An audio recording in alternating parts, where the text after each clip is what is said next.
नमस्कार, म अनिस्मा बस्नेत। नमस्कार, म कावेरी पौडेल। राति 8 बजेको जनता समाचारमा स्वागत छ। सबैभन्दा पहिले प्रमुख समाचार। नेकपा एमालेले कारबाही गरेका 14 सांसदको पद जोगियो। अर्कै दल दर्ता गरी आएकाले कारबाही गर्नु नपर्ने संसद सचिवालयको निर्णय। निर्वाचन आयोगद्वारा एमाले र जसपाबाट निर्वाचित जनप्रतिनिधिहरूलाई दल रोज्ने समय प्रदान। भदौ 22 गतेसम्म दल रोज्ने आग्रह। लगातारको वर्षाका कारण देशभरको जनजीवन प्रभावित। सप्तकोशी नदीको बहाव यस वर्षकै उच्च। कोशी ब्यारेजका 35वटा ढोका खोलियो। आफूसँग भएको सबै सरकारी सम्पत्ति फिर्ता गर्न तालिबानद्वारा काबुलका नागरिकलाई निर्देशन। एक साताभित्र हस्तान्तरण गर्न आग्रह।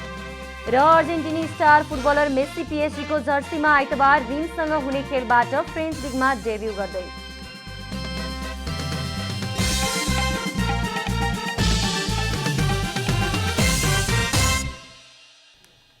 अब पूरा समाचार। नेकपा एमालेले निष्कासन गरेका 14 सांसदको पद नजाने भएको छ। एमालेले कारबाही गरी पदमुक्त गर्न संसद सचिवालयलाई जानकारी गराए पनि संसद सचिवालयले उनीहरू अर्कै दल दर्ता गरी आएकाले कारबाही गर्नु नपर्ने निर्णय गरेको हो। निर्वाचन आयोगमा छुट्टै दल दर्ता भएर आएकाले उनीहरूको सम्बन्धमा कारबाही गर्नुपर्ने अवस्था नदेखिने संसद सचिवालयले जनाएको छ।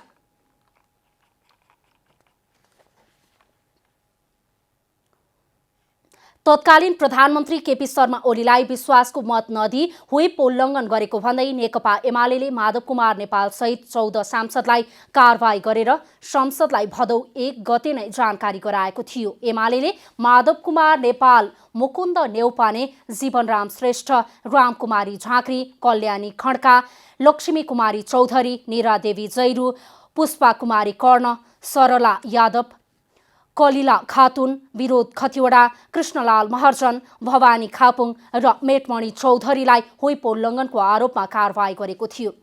यसबीचमा निर्वाचन आयोगले माधव कुमार नेपालको अध्यक्षतामा छुट्टै दल दर्ता गरेको र ती सांसदहरू नयाँ दलमा रहेको भन्दै संसद सचिवालयले कारबाही गर्न नपर्ने भनी निर्णय गरेको छ।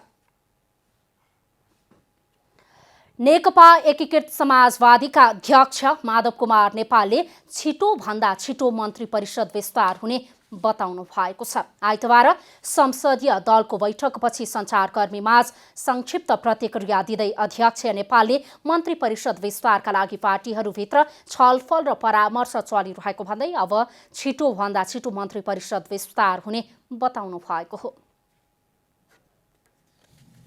विभिन्न पार्टीहरूभित्र छलफल परामर्श चलिरहेछ। सबै आन्तरिक रूपमा पनि कतिपय कामहरूमा जुट्नु भएको छ। कसैको महाधिवेशन छ, कोही पार्टी निर्माणको क्रममा जुट्नु भएको छ, कोही पार्टी विस्तारको क्रममा जुट्नु भएको छ। यो सबै कारणले गर्दाखेरि स्थिति बनेको हो। अब छिटै यसको पनि निराकरण हुनेछ भन्ने आशा गरौँ। अध्यक्ष नेपालले कोही महाधिवेशन तयारीमा जुट्नु परेको र कोही पार्टी निर्माण र विस्तारकै क्रममा रहेकाले मन्त्री परिषद विस्तारमा ढिलाइ भएको उल्लेख गर्नु भएको छ। त्यस्तै उहाँले आफूहरू कुनै पार्टीसँग एकता नगर्ने पनि बताउनु भएको छ। सञ्चार माध्यममा एकीकृत समाजवादी पार्टी अन्य पार्टीसँग एकता गर्न लागेको, अरूको पार्टीमा गएर विलिन हुन लागेको भन्ने प्रचार भइरहेको भन्दै उहाँले त्यस्तो प्रचारमा कुनै सत्यता नभएको उल्लेख गर्नुभयो। आफ्नो पार्टीको तल्लो तहसम्म पार्टीका कमिटीहरू विद्यमान रहेको भन्दै उहाँले पार्टी एकता नहुने स्पष्ट पार्नुभयो। तर अहिले नै हामीहरू कुनै पार्टीसँग एकता गर्न गइरहेका छैनौँ। पार्टी एकता हुने छैन भने प्रश्न पार्न चाहन्छु। म कतिचोटि भन्नुपर्छ, प्रश्न पार्न चाहन्छु। यही सन्देश जाओस् मिडियाको माध्यमबाट। किन कसैले के भन्ने गरेका छन् भने अरूको टाङ मुनि छिर्न गइरहेका छन्, अरूको कार्यकर्ता बन्न गइरहेका छन्, तुरुन्तै अर्को पार्टीमा समाहित भएर विलिन हुन गइरहेका छन्। त्यो सबै वाहियात प्रचार हो। कुनै सत्यता छैन त्यसमा। हाम्रो सङ्गठनको संरचना विद्यमान छ, तल तल अलरेडी विद्यमान छ। गाउँ गाउँमा, टोल टोलमा, बस्ती बस्तीमा, जिल्ला जिल्लामा, जनसङ्गठनहरूमा समानान्तर रूपमा सबै कमिटीहरू विद्यमान छन्। अध्यक्ष नेपालले अर्थतन्त्रलाई गतिशील, चलायमान र समृद्ध बनाउन र जनतालाई गरिबीको चक्रबाट मुक्त गर्नका लागि आफूहरूको ध्यान केन्द्रित हुने बताउनुभयो। उहाँले पार्टीमा युवाहरूलाई महत्त्वपूर्ण जिम्मेवारी दिएर अगाडि बढाउन तयार रहेको पनि बताउनु भएको छ। हामीले हाम्रो अर्थतन्त्रलाई गतिशील, चलायमान र समृद्ध बनाउनका लागि, नेपाली जनतालाई गरिबीको चक्रबाट मुक्त गर्नका लागि र युवाहरूलाई व्यापक रूपमा आशा जगाउनका लागि, रोजगारीको प्रबन्ध गर्नका लागि, सिप विकास गर्नका लागि, युवाहरूको खुबी क्षमता प्रतिभाहरूलाई उजागर गर्नका लागि हाम्रो ध्यान केन्द्रित हुनेछ। पार्टीभित्र पनि हामी युवाहरूको ठुलो प्रवेश, पार्टीको सदस्य बनाउनलाई, कमिटीका जिम्मेवारीहरू प्रदान गर्नलाई र भोलि गएर नयाँ पुस्तालाई एकपछि अर्को जिम्मेवारी सुम्पिनका लागि तयार भएर बसेका पनि छौँ। यी सबै कुराहरूको सन्दर्भमा युवा पिँढीलाई कसरी आकर्षित गर्ने हो, पुरानो पुस्ताको विश्वास कसरी जित्ने हो र अगाडि बढ्नेहरूको हौसला कसरी बुलन्द गर्ने हो, त्यो सबै हिसाबले हामीले सोच्नु पर्दछ। भ्रमलाई छिर्नै पर्छ, झुटा प्रचार गरिएका कुरालाई खण्डन गर्नै पर्छ। उहाँले आफूहरू मार्क्सवादबाट निर्देशित भएर वर्गीय दृष्टिकोण आत्मसात गर्दै अघि बढ्ने बताउनुभयो। नेता कार्यकर्ताहरूले दृष्टिकोणमा बेचलन आउन नदिन र गैर सर्वहारा प्रवृत्ति हटाउन विशेष ध्यान दिनुपर्ने उहाँको भनाइ छ। नेकपा एमाले र जनता समाजवादी पार्टी जसपाबाट निर्वाचित जनप्रतिनिधिहरूले भदौ 22 गतेसम्म दल रोज्न पाउने भएका छन्। एमाले विभाजन भएर नेकपा एकीकृत समाजवादी र जसपा विभाजन भएर लोकतान्त्रिक समाजवादी गठन भएको थियो। नयाँ दल दर्ता गरी प्रमाणपत्र समेत दिइसकेपछि निर्वाचन आयोगले एमाले र जसपाबाट निर्वाचित भएका प्रदेशसभा सदस्य र स्थानीय तहका प्रतिनिधिलाई भदौ 15 गतेदेखि 22 गतेसम्मका लागि दल रोज्ने समय दिएको आयोगका प्रवक्ता राजकुमार श्रेष्ठले जानकारी दिनुभयो। सरकारले अध्यादेश जारी गरेर 20% केन्द्रीय सदस्य वा संसदीय दलका प्रतिनिधिले नयाँ दल गठन गर्ने व्यवस्था गरेको थियो। अध्यादेशमा प्रदेश र स्थानीय तहका जनप्रतिनिधिलाई नयाँ दल दर्ता प्रक्रिया सुरु भएको मितिले 21 दिनभित्र दल रोज्न सक्ने व्यवस्था भए अनुसार भदौ 22 गतेभित्र दुवै दलका जनप्रतिनिधिले शनाखत गर्नुपर्ने आयोगका प्रवक्ता श्रेष्ठले जानकारी दिनुभयो। उहाँका अनुसार प्रदेशसभा सदस्यहरूले प्रदेश निर्वाचन कार्यालय र स्थानीय जनप्रतिनिधिहरूले जिल्ला निर्वाचन कार्यालयमा गएर शनाखत गर्नुपर्ने हुन्छ। शनाखत गर्नका लागि नागरिकता वा मतदाता परिचय प्रमाणपत्र, निर्वाचित भएको वा प्रदेशसभा स्थानीय तहबाट जारी भएको परिचय पत्र वा प्रमाणपत्र लैजानुपर्ने आयोगद्वारा जारी सूचनामा उल्लेख गरिएको छ। मुख्यमन्त्री भीम आचार्यले लामो समय कार्यभार नसम्हाल्ने निश्चित जस्तै बनेको छ। आफ्नै दलबाट निर्वाचित बनेका सांसदहरू उनीबाट टाढिन थालेपछि आचार्यको पद धरापमा परेको छ। प्रदेश नम्बर 1 का मुख्यमन्त्री भीम आचार्यलाई मुख्यमन्त्रीमा रहिरहन आवश्यक संख्या पुर्याउन कठिन हुने देखिएको छ। नेकपा एमाले विभाजित भई नेकपा एकीकृत समाजवादी बनेपछि पनि आचार्य एमालेमा नै रहेपछि उनलाई पहिले समर्थन गरेका प्रदेश सांसद नै अहिले उनको विपक्षमा उभिएका छन्। तर विश्वासको मत लिने बेलासम्म आवश्यक संख्या पुर्याउने प्रदेश 1 एमालेका प्रमुख सचेतक बुद्धि कुमार राजभण्डारीले दाबी गर्नुभएको छ।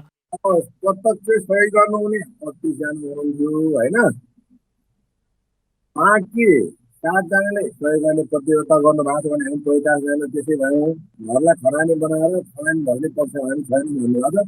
त्यो त अपनी 3-4 जना मानिसहरू गर्नुहुन्छ भने उता नेकपा एमालेबाट प्रदेश सभामा प्रतिनिधित्व गर्ने सांसद उपेन्द्र घिमिरेले बिहिबार बसेको एमाले संसदीय दलको बैठकमा उपस्थित नेताहरूमध्ये पनि 2 सांसद सावित्रा रेग्मी र खिनुलङ्वा लिम्बू आफूहरूतिर खुलिसकेको बताउँदै मुख्यमन्त्री आचार्यले विश्वासको मत प्राप्त गर्न नसक्ने बताउनु भएको छ। उहाँले गत शनिबार 10 जना सांसदले एकीकृत समाजवादीको पक्षमा सामूहिक निर्णय गरेको बताउँदै यो संख्या थप बढ्ने दाबी समेत गर्नुभयो। मोरङबाट 3 जना, म उपेन्द्र घिमिरे, कृष्ण कुमारी राई र सावित्रा रेग्मी 10 जना चाहिँ हैन, 10 जना भित्र चाहिँ। अनि इलामबाट खिनुलङ्बा, पाँचथरबाट गणेश काममाङ, भोजपुरबाट राजेन्द्र राई, खोटाङबाट राजन राई, उदयपुरबाट सुनिता चौधरी, शङ्खसभाबाट पदम कुमारी गुरुङ र सरिता के अरे खड्का थापा खड्का। नेता राजेन्द्र राईले बिहिबारको संसदीय दलको बैठकमा केही सांसदहरू उपस्थित भएको भए पनि 38 जना सांसदहरू उपस्थित रहेको भन्नु नै गलत भएको जिकिर गर्नुभयो। 9 जना उता उपस्थित भएको भए पहिला उहाँहरूसँग 30 जना जति थियो, त्यसले चाहिँ अब 39 जना हुनुपर्ने, जम्मा 24 जना मात्रै उपस्थित टोटल संख्या भएको हुनाले त्यो चाहिँ गलत हो। प्रदेश 1 को प्रदेशसभा 93 सदस्यीय छ। प्रदेशमा नेकपा एमालेसँग 51, काङ्ग्रेससँग 21, माओवादीसँग 15, जसपासँग 3, राप्रपासँग 1 र संघीय लोकतान्त्रिक राष्ट्रिय मञ्चसँग 1 सदस्य छन्। प्रदेश 1 मा एमालेबाट प्रदेश सांसद रहेकी 1 सांसद फौजदारी मुद्दामा फरार छिन् भने एमालेका अर्का 1 सांसद सभामुखमा निर्वाचित भएका छन्। त्यस्तै माओवादीले 1 सदस्यलाई निलम्बन गरेको छ। यससँगै प्रदेश सभाको संख्या 91 मा खुम्चिएको छ। मुख्यमन्त्रीमा रहिरहनका लागि आचार्यलाई 46 सदस्यको विश्वासको मत आवश्यक रहन्छ। विपक्षी गठबन्धन आफै स्वयं मुख्यमन्त्रीको आकांक्षी हुँदा आफ्नै दलका 4 सांसदले मात्र पनि मुख्यमन्त्री आचार्यको साथ छोड्ने हो भने विश्वासको मत पाउने देखिँदैन। विकास पौडेलको रिपोर्ट। केही दिनदेखिको लगातारको वर्षाले देशभरको जनजीवन प्रभावित भएको छ। लगातारको वर्षाले ठाउँ ठाउँमा पहिरो खस्दा सवारी आवागमनमा समेत समस्या भएको छ। लगातारको वर्षाका कारण आएको बाढीले देशभर 3180 घर डुबानमा परेका छन्। प्रहरी प्रधान कार्यालयले दिएको जानकारी अनुसार बाढी पहिरोमा परेर 900 घरसहित 153 गोठ, 60 पुल, 8 विद्यालय र 14 सरकारी कार्यालयमा क्षति पुगेको छ। मनसुन भित्रिएसँगै नेपालमा अविरल वर्षाका कारण देशका विभिन्न स्थानमा आएको बाढी पहिरो र डुबानमा परि आइतबारसम्म 91 जनाको मृत्यु भएको प्रहरीले जनाएको छ। मृत्यु हुनेमा 46 पुरुष, 23 महिला, 10 बालक र 12 बालिका छन्। बाढी पहिरो र डुबानमा परि उक्त अवधिमा 116 जना घाइते भएका छन्। बाढी पहिरोमा परि 44 जना बेपत्ता भएका छन्। बेपत्ताको खोजी कार्य जारी छ। बाढी पहिरोमा परेका 1275 जनाको विभिन्न ठाउँबाट उद्धार गरिएको प्रहरी प्रधान कार्यालयले जनाएको छ। जेठ 30 यता 1087 पशु चौपाय मरेका छन्। उक्त अवधिमा 1130 विपदका घटनाबाट 1209 घर परिवारका 5924 जना विस्थापित भएको प्रहरीले जनाएको छ। यता काठमाडौँ नजिकै नौबिसे नागढुङ्गा सडक खण्डमा पहिरो जाँदा राजधानी प्रवेश गर्ने र छोड्नेहरूलाई शास्ति भएको थियो। पहिरो बाटोमा पहिरो गइरहेछ। अब हिँड्नलाई त्यही त ढुङ्गा मुढा आउँछ, अगाडि गाह्रो छ, गाडी खिच्ने दुनियाँदारी भइरहेछ। त्यही त हुन्छ। बाटो पन्छाइरहेछ। पहिरोहरू गइरहेछ, ननस्टप पानी परिरहेछ, पहिरोहरू गइरहेछ। हजुर पहिरो पन्छाउने काम भइरहेछ। 2000 स्ट्यान्ड बाई छ तल। अवस्था त्यस्तै हो, पहिरो गइरहेछ, अब जामहरू भइरहेछ, बिस्तारै बिस्तारै खुल्दैछ। केही दिनदेखि परेको अविरल वर्षाका कारण त्रिभुवन र पृथ्वी राजमार्गका विभिन्न स्थानमा पहिरो खसेको छ। खसेको पहिरो हटाएर सवारी सञ्चालन हुन थालेका छन्, तर कति बेला कुन ठाउँमा पहिरो खस्छ त्यो अनुमान गर्न सकिँदैन। दर्शकवृन्द, यतिखेर हामी नागढुङ्गा नाकामा छौँ। अविरल वर्षासँगै आएको पहिरोका कारण सडक अवरुद्ध हुँदा यसरी घन्टौँसम्म जाममा बस्नुपर्ने अवस्था छ। क्यामेरामा जयराज थपलियाका साथ अभिषेक सापकोटा, नागढुङ्गा। सप्तकोशी नदीमा यस वर्षकै उच्च बहाव मापन भएको छ। केही दिन यता निरन्तर बढ्दो क्रममा रहेको नदीको बहाव आज यस वर्षकै उच्च बिन्दुमा पुगेको हो। कोशी ब्यारेज कन्ट्रोल रुमले दिएको जानकारी अनुसार पछिल्लो मापन अनुसार सप्तकोशीमा 2,57,790 क्युसेक प्रति सेकेन्ड बहाव पुगेको छ। नदीको बहाव बढेसँगै कोशी ब्यारेजका 35वटा ढोका खोलिएका छन्। साउन 32 गते कोशीमा यस वर्षकै बढी 2,56,020 क्युसेक प्रति सेकेन्ड बहाव मापन गरिएको थियो। पछिल्लो मापनले सो रेकर्डलाई समेत उछिनेको छ। पूर्वका अधिकांश भेगमा वर्षा जारी रहेकाले कोशीको जलस्तर अझै बढ्न सक्ने अनुमान गरिएको छ। चतरामा रहेको बाढी मापन केन्द्रले समेत नदीको जलस्तर बढ्दो क्रममा देखाएको छ, जसका कारण समेत कोशी ब्यारेजमा गरिने पछिल्ला मापनमा बहाव थप बढ्ने आंकलन गरिएको छ। यसैबीच निरन्तरको वर्षासँगै कोशीको बहावमा निकै नै उतार चढाव देखिँदा श्रीलङ्का टापु क्षेत्रमा नदीले कटान थालेको छ। नदीमा आएको उतार चढावका कारण यसअघिका सातामै कटान लागेको सो क्षेत्रको कतिपय स्थानमा पुनः कटान सुरु भएको हो। जनता समाचारमा अब छोटो विश्राम।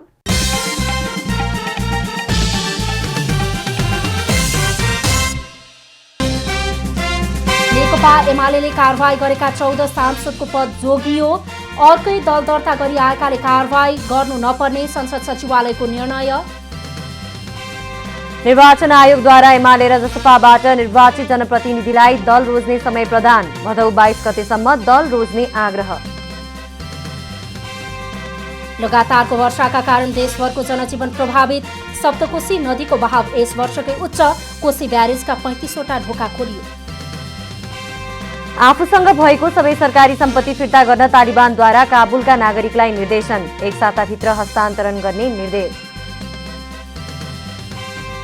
र अर्जेन्टिनी स्टार फुटबलर मेस्सी पीएफसीको जर्सीमा आइतबार टिमसँग हुने खेलबाट फ्रेन्च लिगमा डेब्यू गर्दै।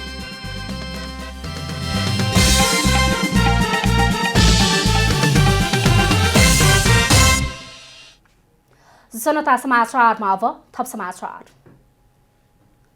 पश्चिम नवलपरासीमा आएको बाढीले स्थानीयको उठीवास मात्र होइन रुवावासी नै गराएको छ। अचानक आएको बाढीले ज्यान मात्र जोगाउन सकिएको स्थानीयको भनाइ छ।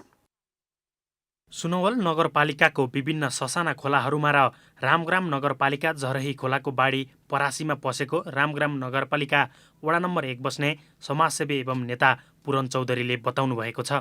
र सहुवा टिकरको गाउँको उत्तर टोलबाट खोला ओभरफ्लो भयो र ओभरफ्लो भइसके पछाडि गाउँको पश्चिममा रहेको यो सुनवल परासी रोड र पूर्वमा रहेको वार्ड नम्बर 12 को पचगामा गाउँ दुईटा धार खोलाले तय गर्यो र घर घरमा पानी पस्यो। मध्यरातमा आएको बाढीले गर्दा ज्यान बाहेक अरू केही पनि बचाउन नसकेको चौधरीले बताए। बाढीले खाद्यान्न, लत्ता कपडा, पशु चौपाया लगायत सबै सामानहरू बगाएको छ। यसरी केही पनि नबचेको स्थानीयहरू राहतको पर्खाइमा बसे पनि अहिलेसम्म कुनै राहत र लगत उठाउने काम नभएको पुरन चौधरीको गुनासो छ। अहिले यो गाउँको मान्छेहरूसँग खाने कुराको अभाव छ। खानको लागि बाटो कुरेर बसेका छन्। कोही राहतवाला यहाँ आएको छैन। कोही स्थानीयदेखि केन्द्रीय सङ्घीय सरकारसम्म कोही पनि यहाँ भिजिट अथवा अनुगमन गर्न आउनु भएको छैन। राज्य पक्षबाट यहाँ कुनै किसिमको तथ्याङ्क तथा लगत सङ्कलन गर्ने कामहरू भएको छैनन्। बाढीले केही पनि नबचेको सबै सामान बगाएर गएको सौबाटिककै जनार्दन बासफोरको भनाइ छ। बाढीले खाद्यान्न, भाँडाकुँडा समेत बगाएको बासफोरको भनाइ छ। बाढीले नवलपरासी नै जलमग्न भएको छ। बाढीले कसैले पनि बाँकी छोडेन। परासी बजारमा 10-15 घरबाहेक अधिकांश घरमा बाढी पसेको छ। यस्तै परासीको बुद्धचोकमा मेडिकल सञ्चालन गर्दै आएका एक स्वास्थ्यकर्मीको करिब 50 लाख बराबरको क्षति भएको छ। बाढीले x ray machine, video x ray, lab, औषधि र अन्य उपकरणहरूमा क्षति पुर्याएको मेडिकल सञ्चालक श्यामसुन्दर जयसवालको भनाइ छ। एकाएक यो राति 2-3 बजीतिर बाढी आएको भन्न पस्यो। सबै रुममा निकाल्न पनि सकिएन। अब अगाडि औषधिको तपाईँको करिब 50% जति डुबेको। तल महँगो यहाँ औषधि राखिन्छ, माथि अलि बोतल टाइपको राखिन्छ, तर औषधि सबै एन्टिबायोटिकको भएर। यस्तै बुद्धचोकमै इलेक्ट्रिक पसल गरेर बसेका एक व्यवसायीको पुरै इलेक्ट्रिक सामान बर्बाद भएको छ। बाढीले के कति क्षति भएको हो भन्ने बारे हालसम्म वास्तविक तथ्याङ्क आउन सकेको छैन। पश्चिम नवलपरासीको 7वटै स्थानीय तहमा बाढीले असर गरे पनि सबैभन्दा क्षति गरेको रामग्राम नगरपालिका क्षेत्रका बस्ती र वार्डहरू रहेका छन्। किराना पसल, मेडिकल पसल, उद्योग कारखाना समेत डुबेर करोडभन्दा बढी क्षति भएको अनुमान गरिएको छ। नवलपरासीबाट अनिल यादवको रिपोर्ट। राष्ट्रिय सूचना आयोगले सार्वजनिक निकायहरूलाई खरिद सम्बन्धी काम पारदर्शी बनाउन आदेश दिएको छ। राष्ट्रिय सूचना आयोगले धरानको VP कोइराला स्वास्थ्य विज्ञान प्रतिष्ठानका साथै देशैभरिका सार्वजनिक निकायहरूलाई खरिद सम्बन्धी काम पारदर्शी बनाउन आदेश दिएको हो। सार्वजनिक खरिद सम्बन्धी सम्पूर्ण कार्यहरू सुरुदेखि अन्त्यसम्म पारदर्शी बनाउने आयोगको आदेशमा भनिएको छ। आयोगले खरिद सम्बन्धी विवरण 1 वर्षसम्म अनिवार्य रूपमा वेबसाइटमा राख्न पनि आदेश दिएको छ। खरिद सम्बन्धी विषय 3 महिनामा प्रकाशित गर्न निर्माण स्थलमा अनिवार्य रूपमा आयोजनाको नाम, ठेकेदार, सम्पर्क नम्बर, ठेक्काको मूल्य, निर्माण सकिने मिति लगायतका विवरण सहितको सार्वजनिक सूचना राख्न भनिएको छ।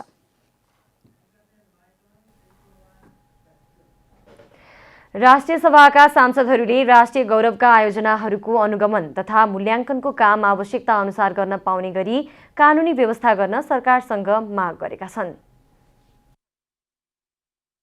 राष्ट्रिय सभा अन्तर्गतको विधायन व्यवस्थापन समितिको आइतबारको बैठकमा राष्ट्रिय सभा सदस्यहरूले अनुगमन तथा मूल्याङ्कनको काम समयमा हुन नसक्दा आयोजनाहरूको कार्य प्रगति लथालिङ्ग अवस्थामा रहेको उल्लेख गर्दै आवश्यकता अनुसार अनिवार्य रूपमा अनुगमन तथा मूल्याङ्कन गर्न पाउने गरी कानुनी व्यवस्था गर्न सरकारलाई सचेत गराएका छन्। समितिको बैठकमा अनुगमन तथा मूल्याङ्कन सम्बन्धमा व्यवस्था गर्न विधेयकमाथि दफावार छलफल भइरहेको थियो। त्यसमा सुझाव दिँदै समितिका सदस्य जितेन्द्र नारायण देवले कम्तीमा 6 महिनामा एकचोटि राष्ट्रिय गौरवको आयोजनाको अनुगमन तथा मूल्याङ्कन हुने गरी कानुनी व्यवस्था गर्न सरकारको गम्भीर ध्यानाकर्षण गराउनुभयो।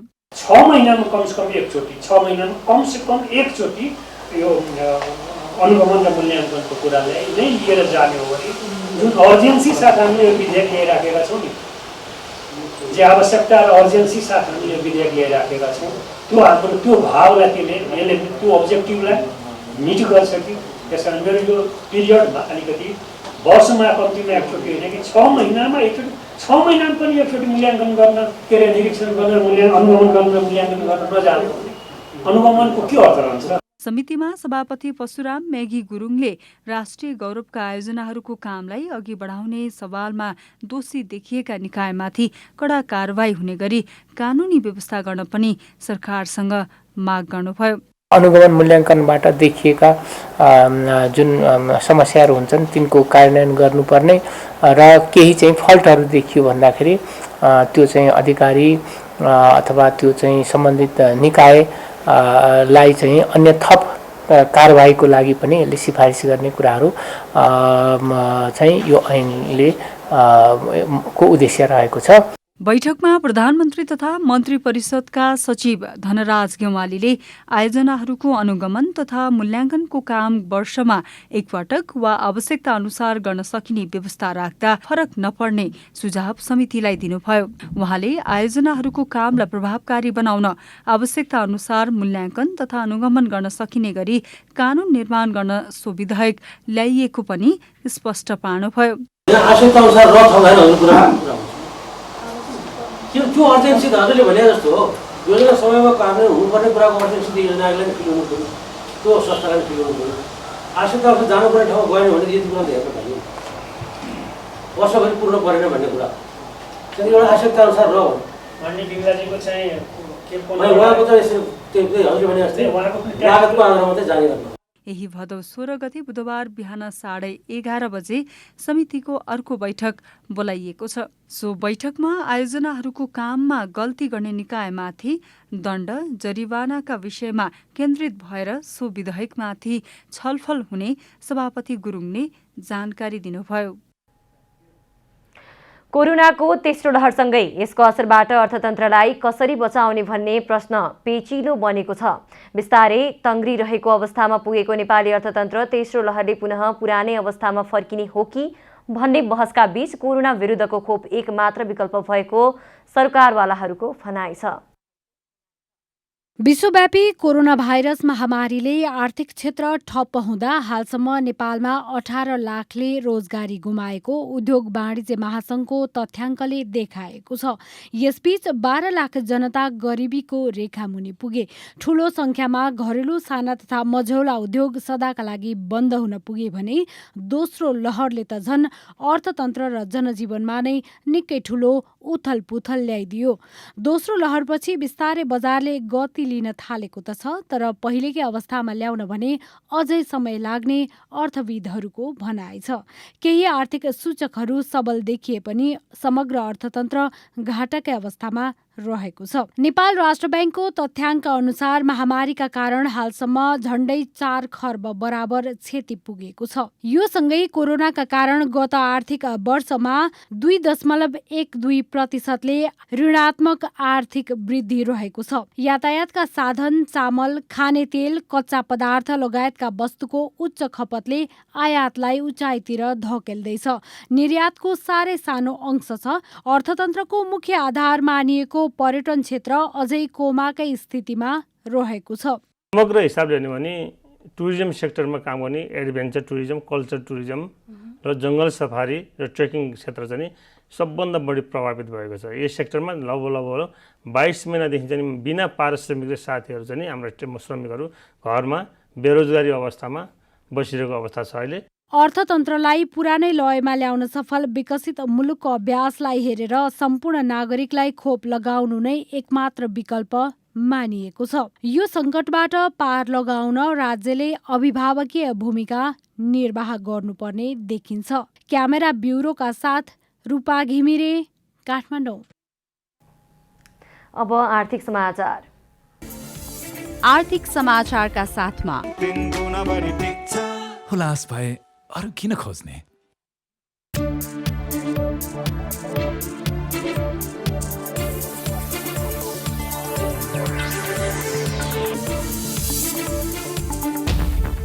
साताको पहिलो दिनको कारोबारमा नेप्से परिसूचक 1.58% घटेको छ।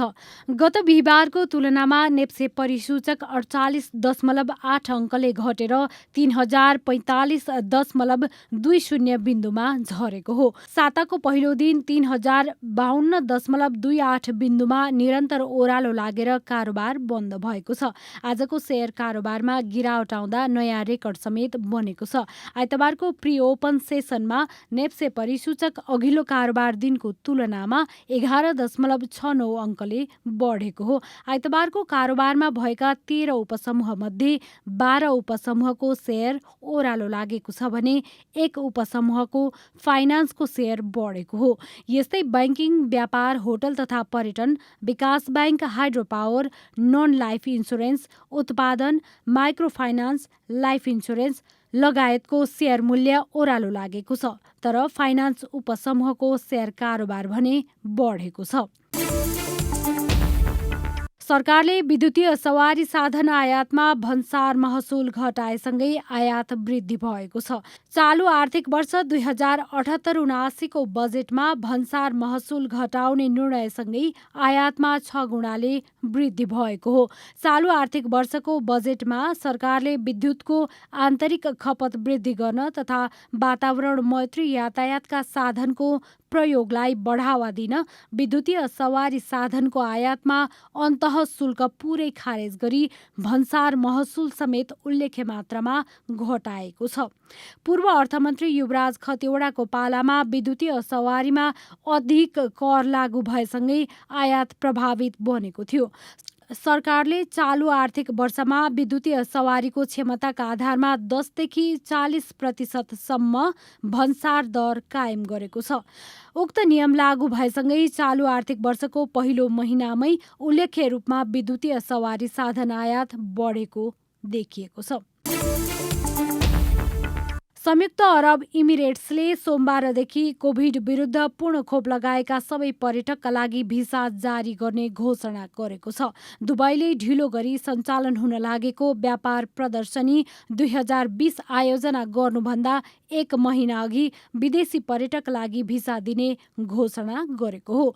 दुबईले गत वर्ष 6 महिने दुबई एक्सपो 2020 मार्फत लाखौं आगन्तुकहरूलाई आकर्षित गर्ने र अर्थव्यवस्थालाई सुदृढ पार्ने योजना ल्याएकोमा स्वास्थ्य सङ्कटले 1 वर्ष ढिलो गरी अक्टोबरमा यसको आयोजना गर्न लागेको हो।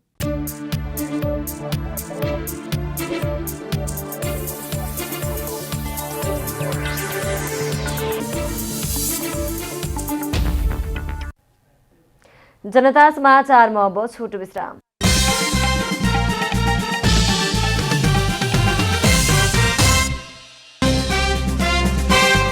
नेकपा एमाले कारवाही गरेका 14 सांसदको पद जोगियो। अर्कै दल दर्ता गरी आएकाले कारवाही गर्न नपर्ने संसद सचिवालयको निर्णय। निर्वाचन आयोगद्वारा एमाले र जसपाबाट निर्वाचित जनप्रतिनिधिलाई दल रोज्ने समय प्रदान। भदौ 22 गतेसम्म दल रोज्न आग्रह। लगातारको वर्षाका कारण देशभरको जनजीवन प्रभावित। सप्तकोशी नदीको बहाव यस वर्षकै उच्च। कोशी ब्यारेजका 35वटा ढोका खोलियो। आफूसँगै भएको सबै सरकारी सम्पत्ति फिर्ता गर्न तालिबानद्वारा काबुलका नागरिकलाई निर्देशन। एक साताभित्र हस्तान्तरण गर्ने निर्देश। र अर्जेन्टिनी स्टार फुटबलर मेस्सी पीएसजीको जर्सीमा आइतबार रिम्ससँग हुने खेलबाट फ्रेन्च लिगमा डेब्यू गर्दै।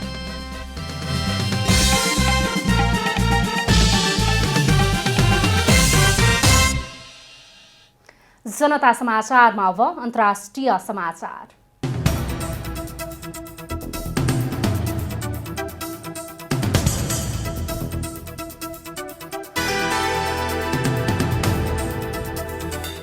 तालिबानले अफगानिस्तानको काबुलका नागरिकलाई आफूसँग भएको सबै सरकारी सम्पत्ति एक साताभित्र तालिबानलाई हस्तान्तरण गर्न निर्देशन दिएको छ। तालिबानले सवारी साधन, हात हतियार, अन्य सैन्य सामग्री सहित सबै सरकारी सम्पत्ति तालिबानको सम्बन्धित निकायमा बुझाउन निर्देशन दिएको हो।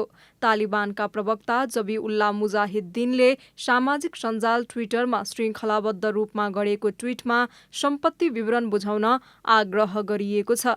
यसअघि तालिबानले सबै महिला स्वास्थ्यकर्मीलाई काममा फर्किन आग्रह गरेको थियो। पछिल्लो समय आम स्वास्थ्य सेवामा देखिएको असरलाई ध्यानमा राख्दै महिलालाई काममा फर्किन आग्रह गरेको तालिबानले जनाएको छ। तालिबानको जनस्वास्थ्य मन्त्रालयले सबै महिला र कर्मचारीलाई नियमित काममा फर्किन निर्देशन दिएको हो।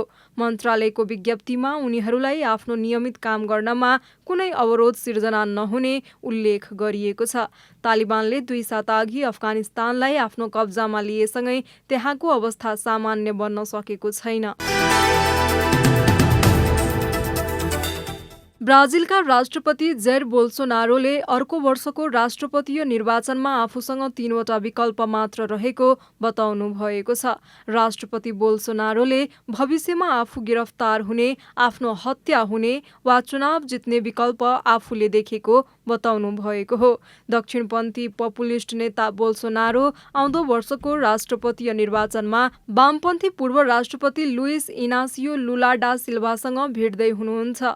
भूतपूर्व सैन्य अधिकारी समेत रहनुभएका बोल्सोनारोले जेल जानका लागि पृथ्वीमा कुनै मानिसले आफूलाई धम्की दिन नसक्ने टिप्पणी गर्नुभएको छ। सन् 2018 को चुनावी अभियानका क्रममा बोल्सोनारोमाथि छुरा प्रहार भएको थियो। यति बेलादेखि ब्राजिलको न्यायपालिका र निर्वाचन अधिकारीहरू बीच राष्ट्रपति बोल्सोनारोको विवाद जारी छ।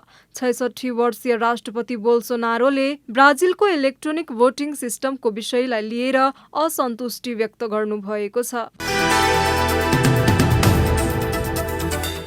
अफगानिस्तानको काबुल विमानस्थलमा अर्को घातक आक्रमणको सम्भावना उच्च रहेको चेतावनी अमेरिकी राष्ट्रपति जो बाइडनले दिनुभएको छ। आफ्ना सैन्य कमान्डरहरूले आइतबारसम्ममा फेरि आक्रमणको सम्भावना रहेको बताएको बाइडनले उल्लेख गर्नुभएको छ।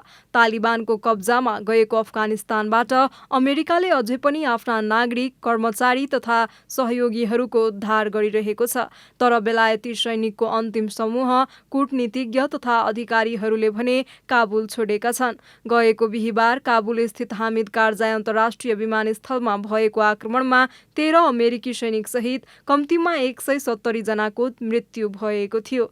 सो आक्रमणको जिम्मा इस्लामिक स्टेट के ISK ले लिएको थियो। जवाफमा अमेरिकाले शुक्रबार अबेर अफगानिस्तानको पूर्वी क्षेत्रमा ड्रोन आक्रमण गरेको थियो। अमेरिकाले काबुल विमानस्थलबाट आफ्ना सैनिक फिर्ता पठाउने क्रम सुरु गरेको छ। अहिले विमानस्थलमा अमेरिकी सैनिकको संख्या 4000 मा झरेको छ।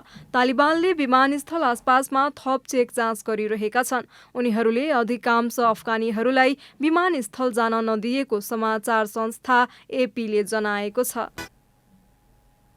अब खेलकुद समाचार।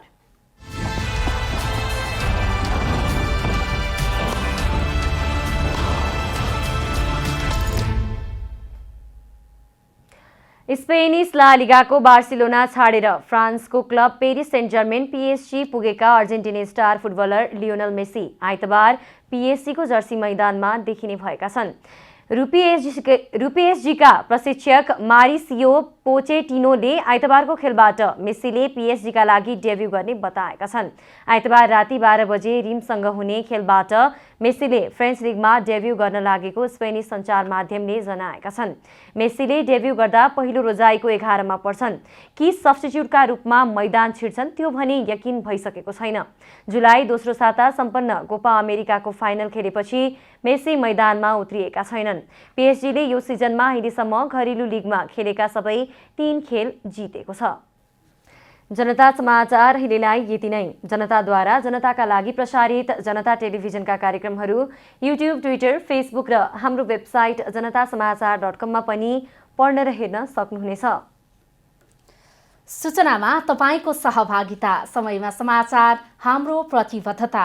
कोरोना भाइरसको संक्रमणबाट बच्न नियमित रूपमा साबुन पानीले हात धौँ, भिडभाडबाट टाढै रहौँ, मास्कको अनिवार्य प्रयोग गरौँ। नमस्कार।